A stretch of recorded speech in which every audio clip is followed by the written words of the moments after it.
Good evening, everybody, and welcome to the first show of the new year, the Volpe Bazzo Report. As you can see, my guest host, Dominic Volpe, must have made rather merry during the holidays because he's not here for this show. But we have, on his first day as a private citizen, former Yorktown Highway Superintendent Eric DiBartolo. How are you, Eric? Good, how are you? Now, I know you're here on the show for one reason, because you said you were going to announce you're running for the supervisor of Yorktown next year, right? Absolutely not, Andy. We've had this discussion 100 times. I'm so happy to be out of politics. Are you really? I am. I had a great run. Now, right now, so now you're a private entrepreneur now, right? That's correct. Where is this? Yorktown Funeral Home. I'm a proud partner of the Yorktown Funeral Home, and the community has accepted us tremendously, and I'm ecstatic about it. Well, then you're going to find this interesting. The other day, the Jacoby Gilbert died, and he was the songwriter for the Hokey Pokey.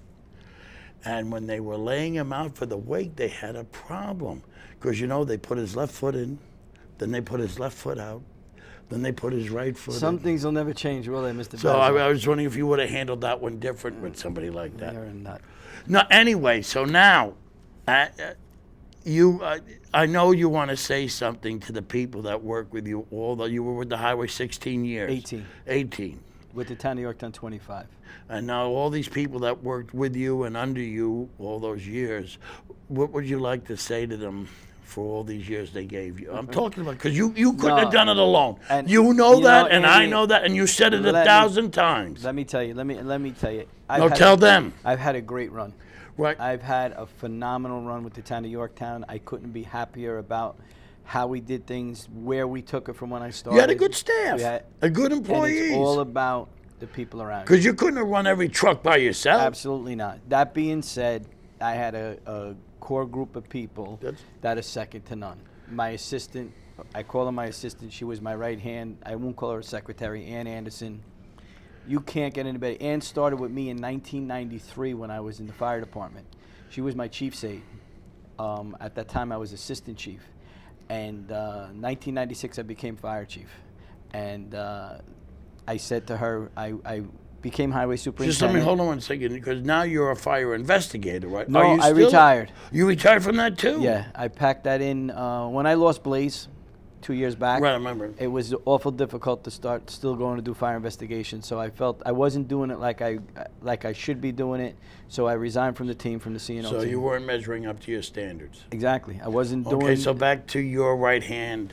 So Ann, so I said to her, when I took over, Jean Manty, God rest her soul, fantastic lady, was in highway for many, many years. Jean had come to me and said she was going to retire. So I approached Ann, and she came on board. And really, to be honest with you, the rest is history. Because without her in that front office, it doesn't happen. Now, when one of the things that you initiated in Yorktown, and it took a while for other areas to get to see that you were right, was brining the streets. 1998, I went to Spokane, Washington to visit my family, and it was snowing. And of course, you know, being new in the job, being curious on what's going on, all of a sudden this tank runs up the road spraying stuff on the road, and I said to my cousin, "What is this?" So he explained it to me. He really didn't know, but so we took a ride to the highway department, the local highway department, and I started speaking to them, and it was called liquid de-icing. So I came back and started to play around with it, see how I could do with it. I was told I was nuts. From New York State DOT engineers to every highway superintendent, I was out of my mind. But, you know, they tell me Eric is kind of pig-headed and could be a thick Sicilian. And I've never heard that. I've never heard. I'm shocked. Yeah, and I wasn't taking no for an answer. So we built our first unit. And we had some issues. At the time, I was using beer hops. The problem with the beer hops was humidity wasn't right, and you could create more slipperiness than you have without it. You mean you weren't drinking the beer? Right, we weren't drinking the beer, we were putting it on the road. Oh, okay. Well, that's the problem. So, that being said, we made some adjustments, and it was working unbelievable. But then, all of a sudden, DEP showed up in my office one day because town of Yorktown was all within the watershed, and they were taking samples constantly because this was all new to everybody. You know, they were getting calls that there was a truck going down the road spraying liquid. What's going on? So it was a learning curve for everybody, including myself. That being said, the beer hops created a tremendous phosphorus increase in the reservoir. So they came back and said to me, "This is great, but you can't use, you can't use." You could tell them to pause it. You, Tell you- them to pause it. You can't use the beer hops because of the phosphorus levels. We may be pausing the Good, show. no problem. So then at that point, we started changing the mix, changing the chemical. Fast forward, we were running 11 trucks. On an average season, we put almost 1 million gallons of liquid out. It was saving taxpayers huge money because you were using 1 ton of rock salt to do 7,000 gallons of liquid. Now, this is savings. Huge. And the DEC loved it, DEP loved it, because now you're only using 21.4% salt. Now, let me ask you a question, though. Here you found a way to save taxpayers money. It was new and innovative. Do you find this normal with any government bureaucracy, the resentment to thinking outside the box? Andy, that's what caused me so much aggravation in my career, because it was that. It was, and let me tell you, there's a lot of great workers in Yorktown, but there's a lot of workers that are working the system.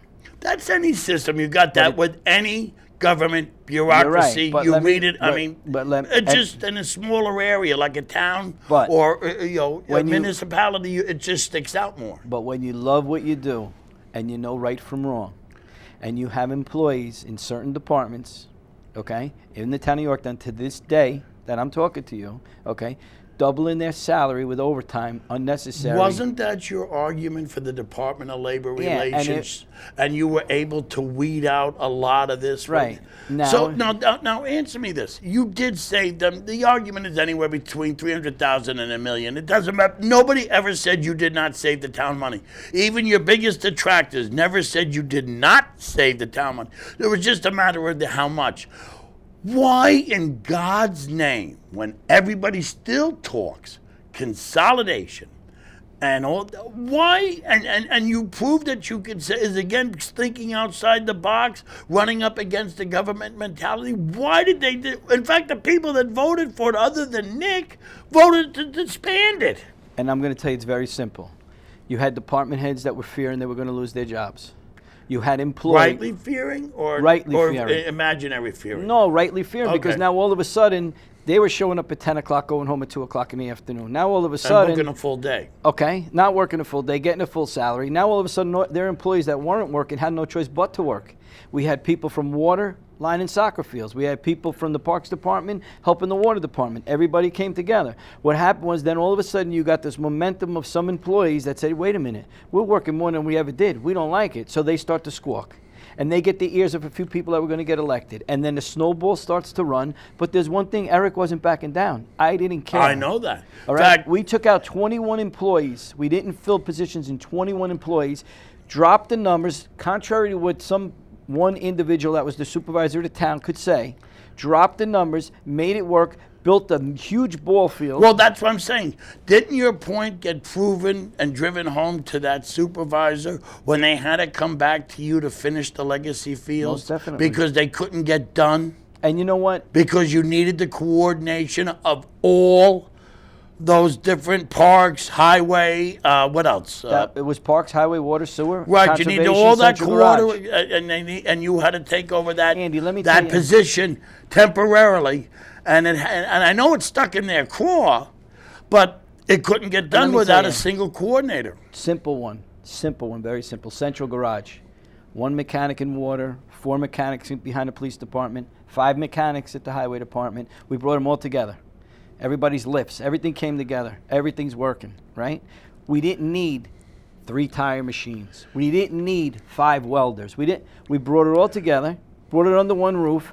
They didn't like it because now some people had to work as mechanics. They squawked. New administration comes in. They spend over $100,000 to dismantle the central When garage. 9/11 happened, Rudy Giuliani was seen everywhere, Fantastic and they had man. asked him. Fantastic Well, you man. were down there for that. Yes, I was. Well, anyway, they had asked him, why were you everywhere? What could you do? You're not a cop. You're not a fireman. You're not a So he said, because somebody had to settle the turf wars, because you had all these different municipal, and human. This one wants to be in control. This one wants. He says it was my job not only to show confidence to the people of New York that somebody was in control, but to remind the people that work paid by the taxpayers there is somebody in control. And that was the idea of Department of Labor Relations. So when you had all these little turf wars, which are normal. Everybody get that. Everybody wants but to flex somebody their has to, the buck has to stop somewhere. Andy, let me tell you. And Legacy Fields proved that. But as we're sitting here right now, Yorktown's back to that. You got the water department doing their thing, not working with anybody. You got the sewer department doing their thing, not working with anybody. You got the parks department doing their thing, and we work with them, okay? Central Garage does their thing. The garbage guys pick up, they do their, it's out of control. Okay, I don't believe in the DPW. I came out against. I came down there. That's absolutely ridiculous. But what you need, what you truly need, and I'm going to tell you, Michael Grace is the one who has brought, and people know I supported Mike. I think Mike, in 2 years being in office, has done a tremendous amount. He did more in his 2 years than I think Linda Cooper in her last two, Donnie Peters and Susan Siegel combined. Because he did not think government. No. See, he did not go by government things, saying in a way, Mike is like you, and very much like Bob Tendy in Putnam Valley. Yes. His idea is, how do we get from point A to point B without breaking any law, but without getting caught up in all this government thing? Let me tell you something. Mike came into office. He called a meeting for all the department heads. And he did the best thing he could do. He sat everybody down. He said, listen, I'm going to tell you right now. Nobody's throwing anybody under the bus. We're going to work together. You might not like each other. At the end of the day, it's about the town of Yorktown. Okay? We got an issue with each other. We're going to go behind closed doors and close the doors. The prior administration to him was out there creating this, wanting everybody to fight with each other because that individual wanted to come out on top, and look what happened. She got... Well, she thought she was the highway, so even thought she was the chief of police. She was the chief. She was everything, and it showed. And now Michael comes in to clean up the mess, which he did great. I'm so happy he's got 2 years in because he's going to continue to do what he's doing. See, the idea of an executive position, and I wrote this in my column, a good executive, a first-rate executive hires first-rate people. Second-rate executive hires third-rate people because they want all the credit. And see, it's not because you're right. It's about the town. And besides, Mike gets the credit anyway. No matter whose idea it is, no matter who does it. See, a good executive knows how to pick the right people for the task and then trust them. Andy. I mean, look at you. Andy, you like I said, you could not drive all the trucks. And so you know had to have people under you that you could say, I want you to do this, and know they were going to do that so you can go on to the next step. When I took over, this big thing was I'm senior man, so I'm getting promoted. And I told everybody the day I walked in the door, I don't care if you've been in the highway department for 50 years. If I got somebody that was hired 2 weeks ago and is going to produce and do the right thing, not that I disrespect the union. I don't care what the union has to say because as far as I'm concerned, seniority don't matter. And you go back down to that shop right now, there are many people that have only been there 8 and 10 years that are foremen, equipment operators, because they truly worked. They knew what it was to work. They weren't going to come in and sit down and make excuses. And the other thing that's horrible in the town, and it was a pet peeve of mine forever, no time clocks, which there are still none, because the union squawks about them, because you put time clocks in for the department heads, including myself. I had no problem with that, okay? That is a huge issue, and the workman's compensation, because in the town of Yorktown, and by the way, I can announce it now, with my wife, I'm going to be writing a book about my whole career. Oh, wow. I'm going to. It's something that we talked about, but the other thing is workman's compensation, because in the town of Yorktown, if you get hurt... being that you're a highway, we could call it Dish in the Dirt. There's your title. There's my Dish title. in the Dirt. There's my title. But seriously, on a serious note, you get hurt in the town of Yorktown on an injury, a work injury. And you know what? You get hurt. Things happen. But the system is broken. And I said this forever. You get 6 months full pay. Full pay, Andy.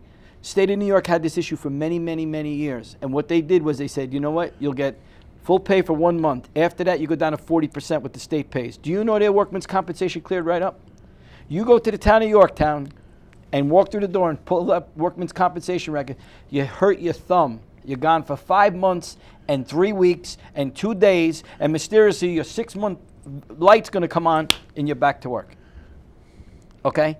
That's been a pet peeve of mine forever. And you know what? You want to talk about savings? And I have to say, Michael's all over it. And slowly, But you got to sit down with that union and tell the union, look, it's like this.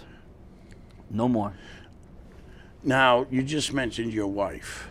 You put in, especially during the winter and during the hurricanes, you put in tremendous hours. I mean, then people turn on the TV channel, you were there. You couldn't have done this without the support of your wife. What is her name? Would you like to? Elizabeth. Right. And you could not Liz. have done this. There is no... If she was going to give you hell at home for being And around. I'm going to tell you, from the day that I met her, we went to dinner Where and I did you told meet her... her? she worked for my father. She was my father's secretary How long at you the been Peekskill married? Evening Star. We're together 30 years. We're married 26. Wow. And I will tell you, the day I met her, I said that we went out to dinner to the Capri 2 on Washington Street in Peekskill. And I said to her, I got to tell you something. I'm in the fire department.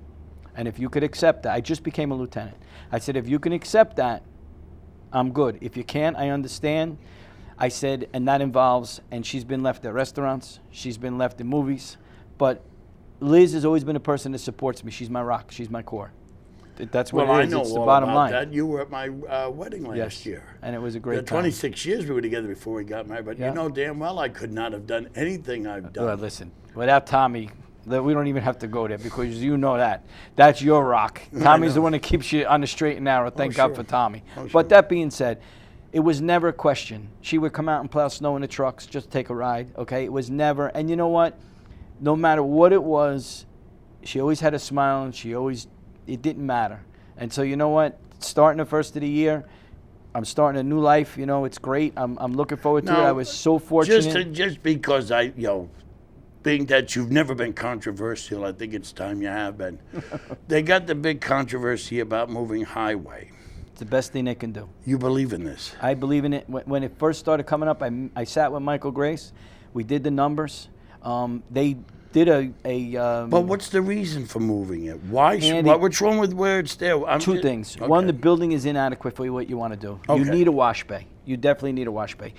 The mechanics need to be an area to do the mechanical work off to the side. 'Cause Right those are now, big it's in the middle of vehicles. everything. Huge vehicles. Okay, you really need, and what Michael wants to do, and some of the town board members, and it's so smart. It's going to be cheap. They're going to make money on this deal. And you know, we had some certain council people and other people say, no. We did. Well, there's always people that are against. but they don't want anything to happen. But they don't think before they talk. We laid out the footprint. I went to a local contractor just to get basic numbers, about $800,000 to put it together. Now, where do they want to put it? Up at the sewer treatment plant, Which is, never assume 20 people know what you know. 2200 Greenwood Street, And that's off of 35, right? right off of Route 35. And now that they're no longer processing the waste sludge there anymore, it goes out. You have that whole area up top that's open. Okay, you put the buildings up there, and also So there are no buildings there now. we have a small building. You put a Butler building up, but that being what building? a Butler building. It's a wide open, large, big building. You see, you go out west, they look like huge barns. Oh, okay. Okay, the Parks Department would move, and that was another thing. I worked for Parks Department from '89 to '96, '88 to '96. Downing Park's a gorgeous place. You pull into Downing Park, and what do you see? Trucks, not junk, but trucks and buildings and everything else. The plan is to take that building, move that up there also, knock those buildings down, and now you have a gorgeous park. You're pulling into a beautiful place.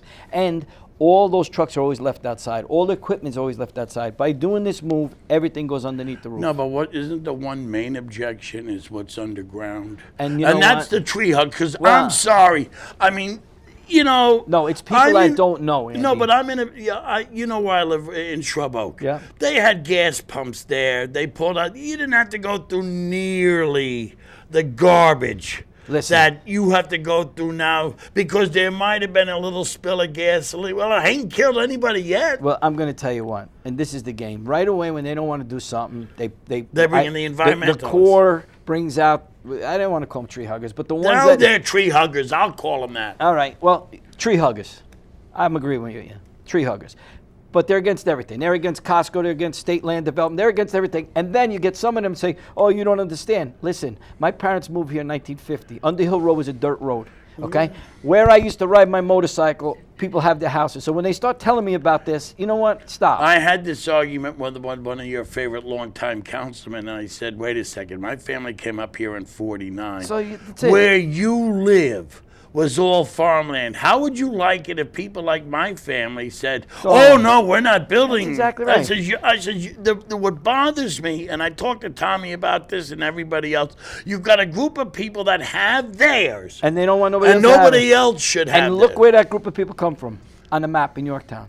That's all I'll say. I'm not going to pinpoint anybody. All new, they know. but there's still all areas that were farmland once. Yeah, I laugh in Peekskill. They got these Chapel Hill and the woods and all this, and the people get mad because they plant these gardens and the deer come in there, eat their plants, and I said, wait a second. They were there way before They you. were there long, but you killed their habitat. But Andy, you know what? The mistake, and thank God state land went through, and thank God Costco's coming through, because 16 years ago, Linda Cooper was in office. She was a smart lady. She was a good supervisor. We didn't always see eye to eye. She got a lot done. You got to give her that. She would have been there for 10, because She don't was forget, a strong- since Linda Cooper, Grace is the first re-elected supervisor. And you know what? She was a good supervisor. We didn't always agree, but Linda was good for the town. I have to say that. And she brought everybody together. She had crazy boards, but she always made it come together. And I have to put that plug to her because, like I said, she was okay. But that being said, across from McDonald's where state land is, Walmart was Right. going to come. Remember, Walmart was coming. I know. Okay? Linda Puglisi, who I adore,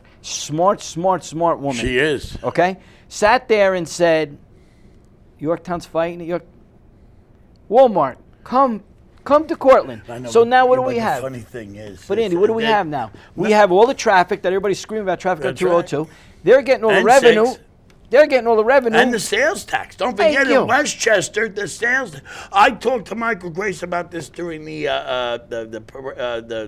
thing during the summer, the Chamber of Commerce. Okay. And I did a show, and I says, what people don't understand, what a Costco and what these commercial developments in Westchester, unlike Putnam.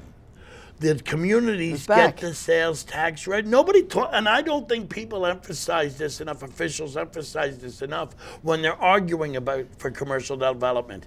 That sales tax revenue represents probably a full percentage point in whether you get a tax increase or not. And Andy, Yorktown needs business. They need people to stop going to Cortland. But you're Look right. at the laugh. Shot Putnam. Where? What? Yep. No, but you know what? And you got to. So then they want to know why people are going to Connecticut. Right, but they turn around and they say, oh, there's traffic on 2. There's traffic. 202 is a quarter east and west, and so is Route 6. Of course you're going to have traffic. So See, I believe- doesn't it make sense to put the businesses there, help the tax base in I Yorktown? believe traffic is a specious argument because you can't do anything about it. It's here. It's here. That's it. But that doesn't mean that people who own property should not be allowed to realize full value for that property. Look at state land. The guy's had it for how many years? Tried, and it gets real close. And then again, that contingency of small people come out, scream and yell. The poor guy's paying attorneys. He's paying the taxes. He's paying engineers. He's paying traffic consultants. Come on. Hey, When come is on. enough enough? Come on, just to go off on a tangent, but it was just in the papers. The state of New York is being sued by a group of an oil company a small oil company that went bankrupt because they got assurances from the governor that he was going to release his environmental report and make his fracking decision.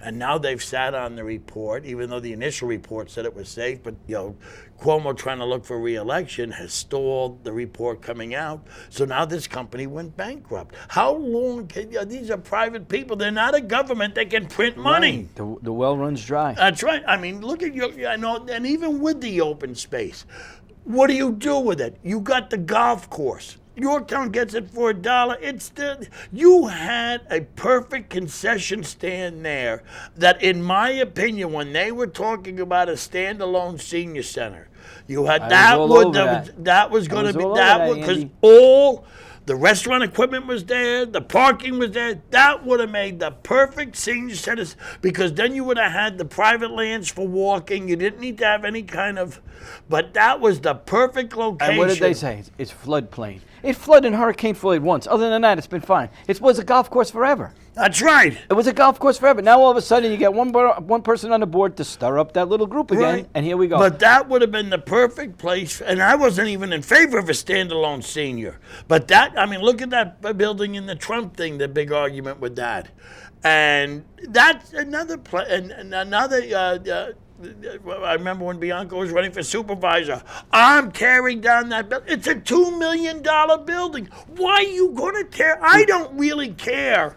Honestly, what the least for those Trump people say, I don't care, because that's a damn good building and it shouldn't be torn down. And Andy, think about it. Look how close you are to Jefferson Village. You're off a main road. They come in with the buses. They go out with the. But this has been in my crow for a long time. We're on the same page with that. Okay. Then the land trust comes in. Oh well, you said that. Where at this day and age, with the economy the way it is, are we going to pick up this kind of money to put up this building? Oh well, there's a problem with the bathrooms. Come on. Stop. See, this is why I like about Michael. He gets it because you did that with the He takes it head on. Mohican Colony. Right. He takes it head on. He took that head on, and this. I mean, it was ridiculous. 9 years for a dog park. Number one, why we got to pay, the Yorktown taxpayers got to pay to somebody to walk their dog with other people? You got a driveway. People walk their dog with, but now we have to have a dog park. But took 9 years for a place for dogs to take a dump? Andy, it's easier to turn around and say this and that than it is to do it, okay? And meanwhile, if you spend as much time knocking it as you did making it work, everybody wins. Well, that's the idea. That's what made you a good highway superintendent, what makes Grace a good supervisor, what makes Tendy in Putnam Valley. But you get to be called a bully. Because you got to tell me. I mean, Bob's name is Bully Bob. Yeah. And what would they say? What they say about Grayson during the election? He's a bully. Yeah. Well, maybe you need a bully because these laws that are arrayed were designed to stymie growth. Let me tell you, Andy, and you talk about bullying, and I'll finish it off with this. If I had to do it all over again, I wouldn't change anything. Why would you? You know what? But that listen, being you said, know I own a taxi company with my partner, and we drove from Peaksville to Cortland to Yorktown, and everybody knew when they got to Yorktown. And I always said that was because the highway superintendent in Yorktown has to answer to the people. He is elected. Well, let me tell you.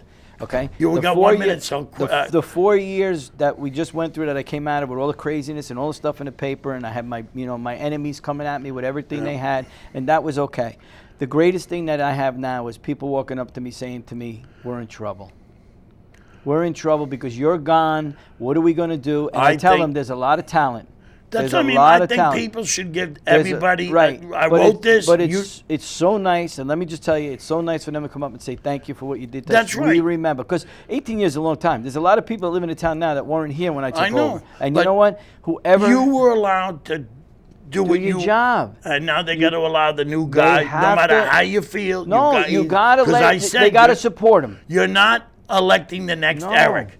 It's like saying it's a 24/7 job. Period. I don't care how you cut it. You got to know that you're not sleeping in the winter and you're running like crazy in the summer. That's what it is. And you know what? That being said, I can't thank the people of Yorktown enough. Listen, I can tell you most of the taxi people can't thank you enough every time. When they got a fare, those fares, because the people in Yorktown would take the train because their friends weren't coming down to get them.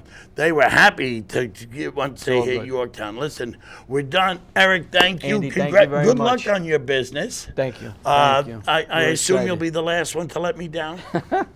You're crazy. You got a job for my mother? She can vacuum. Alone. You leave Mom alone. Anyway, this is what I say. What say you? I hope you have a good beginning of the new year. Happy New Year. Tell them Happy New Year. Very Happy New Year, everybody. And we will. We'll chat again. I'll be around. I'm not going anywhere. You better still be coming on my show. Without a doubt. You know, I said we were going to talk national politics, and we didn't. Good. But I told you, it's good. There's stuff that had to be said. Enjoyable.